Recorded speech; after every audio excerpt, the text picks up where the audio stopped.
चीमा साहब, आजकल के सर्कमस्टांसेस में कि दुनिया का बनता नहीं कि आपको इनवाइट करें, क्योंकि आपके इंटरनल हालात इतने खराब हैं। क्या पता वापसी तक उनकी गवर्नमेंट रहेगी ना नहीं रहेगी, वो मेरा जाने का तुक नहीं बनता।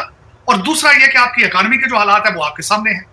तो आज जो मैं बताना चाहूंगा कि पिछले 2-3 हफ्तों में जो हुआ है चीमा साहब, मैं समझता हूं उसने आपको दुनिया में आपको मुंह दिखाने के काबिल नहीं छोड़ा, मेरे साथ पर्सनली मुझसे पूछे। और सबसे बड़ी बात यह है कि जिस तरीके से पाकिस्तान आर्मी को सिंपल वर्ड्स में बेइज्जत किया गया, बेइज्जत किया गया, मैं समझता हूं कि इससे इससे बड़ा मैंने आज तक अपने और मैं यहां पे ये बताना चाहूंगा, यही आर्मी है जो आपके एटॉमिक एसिड्स की हिफाजत की है। इतना मेरा मकसद डाउनग्रेड किया गया इंस्टीट्यूशन, जो एक ऐसा इंस्टीट्यूशन जो पाकिस्तान फेडरेशन की अलामत है, उसको आपने मेरा किसी काबिल नहीं छोड़ा। और फिर उसके बाद जो मैं दूसरी साइड पे आना चाहूंगा, आपके मुल्क के हालात, आप कहते हैं आपको इनविटेशन, मैं कहता हूं आपकी मेंबरशिप कैंसिल होने शुरू हो जाएगी अगले कुछ दिनों तक। वो ये दुनिया को आप बताना चाहते थे कि दिस इज बट वो यार हमारे नजदीक ना आना, और बिल्कुल सही हुआ है। आप कह रहे भारत, एक तो खुदारा मैं आपके चैनल को आपके जरिए कहना चाहूं, भारत के साथ कंपैरिजन छोड़ दें। आपको आपके पड़ोसी मुल्क अफगानिस्तान ने आपको वार्न किया है, उनकी गवर्नमेंट ने ऑफिशियल एक स्टेटमेंट दी थी कि we are worried about the situation in Pakistan. That what you standards are, कि अफगानी भी आपसे परेशान है कि हमारे पड़ोस में क्या हो। वो तो बेचारे परेशान होंगे ही, क्योंकि आपने इस गंद में उनको भी खींचना है नीचे, भारत को भी, वो भी परेशान तो होंगे। जाहिर है जिसके घर के पास आग लगी हो, जहां घर के पास लोग 25 करोड़ लोग आंखों से अंधे और कानों से बहरे हो जाए, तो उनको लिए भी परेशानी का बायस तो होगा। लेकिन उसके बाद आगे चलते हैं, उसके बाद आगे चलते, यहाँ स्टोरी खत्म नहीं हुई। स्टोरी तो आपकी बहुत, आपने दुनिया में इबरत का निशान बनना है, क्योंकि आप 25 करोड़ लोगों ने ये अपना फैसला कर लिया है। अब आगे कपड़े फाड़ कर, इससे आगे कोई गुंजाइश नहीं, इससे आगे, इससे ज्यादा मैं समझता हूं कि मैंने कोई इंस्टीट्यूशन इतना जलीलो ख्वार होते नहीं देखा, पता नहीं क्या बात मैंने नहीं देखा। और इसके बाद आप ये सोचें कि दुनिया की नजर में क्या क्या हाल, दुनिया आपको इस एंगल से देख रही है। दुनिया क्या सोच रही है, एटॉमिक एसिड्स को जो की हिफाजत करने वाले खुद आज की तरह, जो अपनी रिहाइश को डिफेंड नहीं कर सकते। अगर ये आपके इंटरनल हालात है तो खुदा रही है, वो खुद देखो आप एटॉमिक पावर। दुनिया क्या सोच रही होगी इस वक्त, दुनिया कितनी परेशान होगी इस वक्त।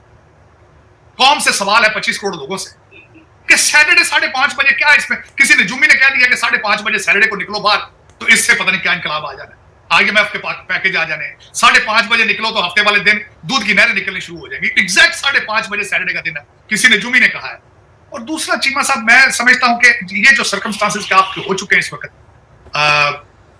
मेरा मकसद आगे आपके पास इस वक्त तबाही के अलावा कुछ भी। मैं जिस तरह पिछली दफा मैंने कहा था कि आगे गड़ा है पीछे खाई, कोई गुंजाइश नहीं। मेरा मकसद, ओमनी ने पाकिस्तान का पैकेज कह दिया कि मैं ओवरसीज पाकिस्तानीज को लेकर यहां लेकर आऊंगा। ओवरसीज पाकिस्तानी यहां पाकिस्तान में आके अंडे देंगे, बच्चे देंगे और दूध की नहरें शुरू। मैंने आज ट्वीट किया, मैं क्या मुझे मेरा ये क्वेश्चन है, पहले तो हमें निकाला गया वहां से, we are all the rejects, we are हमें कहा गया था, मेरी मां मुझे अभी याद, वो कहती थी पढ़ोगे लिखोगे बनोगे नवाब, खेलोगे कूदोगे होगे खराब। जब पढ़ लिख के गए, हम पोस्ट ग्रेजुएट डिग्री ले ली, चपड़ासी नहीं रखता था वहां पे कोई पोस्ट ग्रेजुएट डिग्री के साथ। फिर हम अनस्किल्ड लेबर के तौर पे यहां आते हैं, यहां आके हम रगड़े खाते हैं, मारे खाते हैं, पीछे हमारे प्लाटों पे आप कब्जे कर लेते हैं। हम जब वापस जाते हैं एयरपोर्ट से शुरू होते हैं आप हमें लूटना, अदालतों के अंदर हमारे ऊपर जाली केसेस बनाए जाते हैं। हमारे पास जहां सीडीए में चले जाए, जहां किसी कचहरी में चले जाए, जब उनको पता चलता है बाहर से आया, रिश्वत का रेट डबल कर दिया जाता है। फिर उसके बाद अब ये खान साहब कहते हैं, पहले रिजेक्ट किया, जलील किया, बाहर निकाला, हमारे प्लाटों पे कब्जे किए। हम आज भी जाते हैं, you see us as opportunity, you see us as a prey, you become predator. और अब जब हमारे पास रिटायरमेंट के पैकेजेस हैं, वो भी लेना चाहते हो हमसे, वो भी छीन लेना चाहते हैं। खुद क्यों नहीं कुछ करना चाहते, हमारे पैसों पे क्यों नजर है आपकी, मेरा ये क्वेश्चन मार्क है। खुद क्यों नहीं कुछ करना चाहते? How dare you look at our retirement packages. खुद के अपने बच्चे तो आपने सबके लंदन पढ़ रहे हैं, तो ये जो 25 करोड़ अंधे सामने खड़े, इनको पढ़ाते क्यों नहीं हो भाई? इनको पढ़ाओ, इनको को काम करेंगे, अपना पैसा खुद कमाए। तुम्हारे बच्चे तो बिलियनर बन जाते हैं लंदन में बैठे बैठे। कुछ शर्म करो यार, क्या मजाक है। ओवरसीज पाकिस्तानी पैसे लेकर आएंगे तो दूध की नहरें चलेंगी। और ले जाओ है, यहाँ पे 2000 डॉक्टर हैं जो आपके इश्क में पागल हो गए, ले जाओ उनको अगर जाते तो। मेरी इंफॉर्मेशन के हिसाब से पिछली दफा जब आप हुकूमत में आए थे, कुछ डॉक्टर यहाँ से गए थे, खोटे पैसे की तरह वापस आए थे, जूते खाते। ले जाओ उनको, ले जाना दो। अल शफा वाले भी गए थे यहाँ से भागकर पाकिस्तान, सारे खोटे पैसे की तरह वापस आए थे। पता नहीं क्या और यार, आपको दर हकीकत हुआ ये है, नुसरत फतेह अली खान की क्वालियां करा करा के आप लोगों ने यहां से जो पैसे कैंसर हॉस्पिटल के लिए इकट्ठे किए थे, अब उन डॉलरों के आपको खश पड़ते हैं, आपको चस्का पड़ गया उन डॉलरों का। ले जाओ, जाते ले जाओ। हमारे जैसा बंदा तो अभी भी डर लगता है पाकिस्तान जाने से। जिस दिन टिकट लेते हैं डिप्रेशन शुरू हो जाता है पाकिस्तान का। जहाज का टिकट लेने डिप्रेशन शुरू हो जाता है कि पता नहीं एयरपोर्ट से अगवा करना है इन्होंने या किस चौक से उठा लेना है, पुलिस ने पकड़ना है हमें या किसने उठाना है, कौन सी एजेंसी ने उठाना है। तो ये ड्रामा एक मेरा मकसद है कि खुद कुछ नहीं करना, किसी के पहले अमेरिका के पैसे उड़ाते रहे हो, चाइना के पैसे खा गए हो, अब बंदा कोई नहीं देता तो जो ओवरसीज पाकिस्तानी इनको मार दिया। ठीक है, अच्छा प्लान है तुम्हारा भाई, ठीक है, करे जिनको शौक है। मैं तो रिजेक्ट हूं भाई, मैं तो रिजेक्ट होकर आया था पाकिस्तान से। मैं आज यहाँ की अमेरिका की 2 पोस्ट ग्रेजुएट डिग्री ले लूं, मुझे आज भी चपरासी कोई ना रखे चाहिए, सब मुझे पता है अपनी औकात। लेकिन ये कि जिनको शौक है चाहिए, शौक करें, पूरा करें शौक। देखिए फिर जाके करते क्या, किस तरह घिरा करके इनको लूटते हैं, मुझे पता है हाउ दे डू इट। मैं कई लोगों को जानता हूं यहाँ से पीएचडी की डिग्रियां लेकर गए चीमा साहब, गैंग अप हो जाते हैं उनको दफ्तरों के अंदर उनके खिलाफ गैंग अप हो जाते हैं कि ये नॉलेज लेकर आ गया, ये हमारी गलतियां पकड़ेगा, रिश्वत रोकेगा। गैंग अप होकर उनका मुहासरा किया जाता है, वो बेचारे भाग के आते हैं, फिर वापस घबरा के आते हैं। करें ये ड्रामा जिन्होंने करना है ले जाए, ठीक है। लेकिन उसके बाद मैं बात करना चाहता कि आज दुख सिर्फ इतना है कि मेरी मादरे मिल्लत है और उसको ये जलीलो ख्वार कर रहे हैं पिछले 76 साल से। और ये कई लोग ये समझते हैं कि शायद ये पाकिस्तान बैशिंग है। मैं बैशिंग करता रहूंगा कि दुख है मेरा, 76 साल का दुख है। कपड़े फाड़े इन्होंने, लोगों ने उसके जलीलो ख्वार किए, आज भी कर रहे हो आप, और मैं करता रहूंगा, चीखता रहूंगा। जो बात अगली कहनी चाहिए, मैं समझता हूं कि ये, मैंने कई दफा आपको कहा कि सिर्फ आर्मी चीफ ही एक वाहिद सोल्यूशन है इस पाकिस्तान का। उनको चाहिए टफ डिसीजन करें, वरना अब पानी पुलों के नीचे से गुजर चुका। ना दुनिया में आपकी कोई रिस्पेक्ट है। अगर आप समझते हैं शायद सख्त फैसले लेने से आपकी इज्जत खराब हो जाएगी, तो इज्जत कोई नहीं है आपकी। अगर आप कहते हैं इकॉनमी खराब हो जाएगी, इकॉनमी कोई नहीं है आपकी। आप किस चीज के लिए इतने सेंसिटिव होकर बैठे हैं, छुप के पता नहीं क्या हो जाना है। हालात बिल्ली, अगर कबूतर बिल्ली को देखकर आंखें बंद करता, बिल्ली जाती नहीं है। देखा ना आपने, कबूतर छोटा आपने जरा किया तो उसने लाहौर जाके आपका क्या हाल है। और आपको पता था, आपको ये पता था, आपको इल्म था इस बात का कि ये होगा। पागल नहीं है दुनिया, नाक में रोटियां नहीं डालती। लेकिन चीमा साहब इस वक्त मैं समझता हूं कि सख्त जरूरत है, घंटे नहीं मिनटों के हिसाब से सख्त डिसीजन लेने की जरूरत है। वरना मैं समझता हूं कि इस वक्त जिस तरह वो कहते हैं कि मेरे ख्याल में पाकिस्तान में 5वीं जंग थी, उसका इम्पैक्ट था, क्योंकि इन्होंने एम्बुलेंस चलाई। मुझे आज याद है, मैं पढ़ रहा था किसी की, एक खातून ने अपने हज के पैसे बचा कर तो ईदी ट्रस्ट वालों को एम्बुलेंस लेके दी थी। आपने वो एम्बुलेंस चलाई। पाकिस्तान में कोई दूसरे किसी चीज के पास पाकिस्तान का मौजूद नहीं है सिवाय आपके मिलिट्री चीफ, पीरियड। आपने बड़ी मेहनत की है 76। आप हर 10 साल बाद ऐसे नाजुक मोड़ पे पहुंचते हैं कि आपको मार्शल के बगैर दूसरा हल नजर नहीं आता। ये मार्शल आपके बोन मैरो का हिस्सा है। आप कंफ्यूज एंड नर्वस इसके बगैर चल नहीं सकते। एजेंसियां ही आपको कंट्रोल कर पाती हैं। आपने बड़ी ट्राई की है, आपने बड़ा कहा ये 21वीं सदी का पैगंबर है, ये जिंदा पीर है, इससे दम कराओ। मैं हमेशा ये कहता रहा हूं, 25 करोड़ लोगों में एक भी मर्द नहीं पैदा हुआ जो पाकिस्तान को बचा सके। बचपन में सुनता आया था, मैं कहता रजा, क्या वाकई रियली कि 25 करोड़ लोगों में एक भी इंसान पैदा नहीं हुआ अभी तक who has ability to save this country। बल्कि मैं तो अगले दिन कह रहा था, मैंने अगले दिन ट्वीट की, मैं बड़े शर्मिंदगी के साथ, दुख के साथ, मैंने कहा जो लोग अपनी माओ बहनों को, फूफियों को जलील करके आए थे जब 1947 में प्रॉपर्टी अपनी छोड़ के आए थे, आज वो क्या सोच रहे होंगे। मजे की बात है हमारे आर्मी चीफ भी उनमें शामिल, उनके भी आवाज़ जो भारत से। मेरी अपील होगी जस्टिफाई करें प्लीज। लेकिन ये दुख है चीमा साहब, ये तौबा इस्तिगफार करने वाली चाहिए। आज मौलाना साहब ने बिल्कुल सही कहा, उन्होंने कहा कि यहाँ पे आज उन्होंने कहा उनका अमेरिका के पेट में दर्द है। यहाँ पे वो जो पैसे जो आ रहे हैं, उन्होंने कहा वही बात की, उन्होंने कहा सीआईए का चीफ जो हायर किया, और उसके बाद उन्होंने बताया कि यही आर्मी चीफ है। जब ये ईरान के अंदर बोला था कि आप पाकिस्तान के खिलाफ बोल रहे हो, तो फिर उसके साथ क्या किया? जब इसने करप्शन निकाल के सामने रखी थी तो इसके साथ क्या किया गया? आज वही बंदा अमीरुल मोमिनीन है। वो कहता है मुझ पे, मैं कहता मैंने तो सारी जिंदगी लोगों की, कहता 50 साल से मुझे लोग जानते हैं, 50। कहता मिस्टर ISPR तुम तो पैदा ही नहीं हुए थे, तुम तो अभी पैदा हुए ही नहीं हो भाई। ये लॉन्ग, मैं समझता हूँ ये मोहल्ले वाली बातें, छोटी बातें, जिस तरह कहता है ना मैं तुम्हें छोड़ूंगा बच्चों निकल के दिखा दो, कैसी बातें कर रहे हो? इस Pakistan is a land of unpredictable. आप जो बात कर रहे हैं इसमें कुछ भी हो सकता है। मैंने आपको कहा था कि यहाँ पे इमरान खान मिलिट्री चीफ भी बन सकता है, क्या पता चलता, यूनिफॉर्म पा ले, क्या फर्क पड़ता? बैठकर शायद दौड़ तो वैसे अच्छी लगाते हैं, क्या पता। कोई ऐसा मेरे को ऐसी बात बताएं, आप मुझे ये कहें ना कि यार वहां पे सूरज जो है वो दूसरी साइड से निकलना शुरू हो जाए, वो तो मैं शायद सोचूं, वरना everything is possible in that country. 76 years में जिस तरीके से आपके जो मैं हालात देखता आ रहा हूं, जो आप सर्कमस्टांसेस, एवरीथिंग इज पॉसिबल। जिस तरह वो किसी ने कहा था कि पाकिस्तान में सिर्फ माजी को प्रेडिक्ट किया जा सकता है, मुस्तकबिल को प्रेडिक्ट नहीं किया जा सकता। It's a land on the free fall. Doctor साहब इंडिया वाले तो कहते होंगे कि सांते लोड़ी कोई नहीं, इन्होंने अग ला दी है, इन्होंने आप ही अग लाई है, इनका तो कोई हाल ही। सर उन्होंने कहा है कि 75 साल में हम जो नहीं कर सके वो मिस्टर हैंडसम ने, हमारे अमीरुल मोमिनीन ने हमें तोहफे में दे दिए। वाह भाई वाह। चले देखें, जब कौमें खत्म होती है मेरा ख्याल इस तरह ही होता है कि वो अपने घर को आग लगा के खुद ही तालियां बजाते हैं। तो इस वक्त बजा रहे हैं ना, आग लगा के तालियां बजा रहे हैं, एक दूसरे को देख रहे हैं कि क्या होगा। और मैं यकीन करें चीमा साहब, जब भी मार्शल लॉ लगा दुनिया ने मिठाइयां बांटी, क्या वजह, ये भी एक बहुत बड़ा सोचने का विषय है। और इस वक्त पाकिस्तान आपका गवर्नेबल ही नहीं है, बजाय इसके हल के मेरे साथ बैठ के कोई डिबेट कर ले। आप यू आर अनगवर्नेबल पीपल, आपका हर इंस्टीट्यूशन हैज कोलैप्स्ड, हर चीज। तो उसमें क्या है आपके पास? आपको लॉ एंड ऑर्डर तो चाहिए। कोई दूसरा ऑर्गेनाइजेशन आपको दे सकती है लॉ एंड ऑर्डर स्वाय फौज के? कोई नहीं दे सकता। आप मुझे ये बताएं ना कि आपकी अदलिया तो हॉस्पिटलिटी बिजनेस में चलेगी। मेरा कल हॉलीडे में बढ़ा लेना वो, जिस तरह किराए पे उन्होंने रेस्ट हाउस देने शुरू कर दिया। मेरा तो मशवरा है उनको कहो कि होटलों के कमरे किराए पे दें और कहें कि मर्सिडीज ऑप्शनल साथ।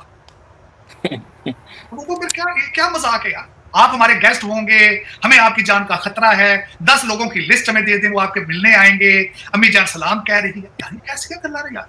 वो दादा चीफ जस्टिस कह रहे हैं उस बंदे ने जितने पर्चे हुए ने।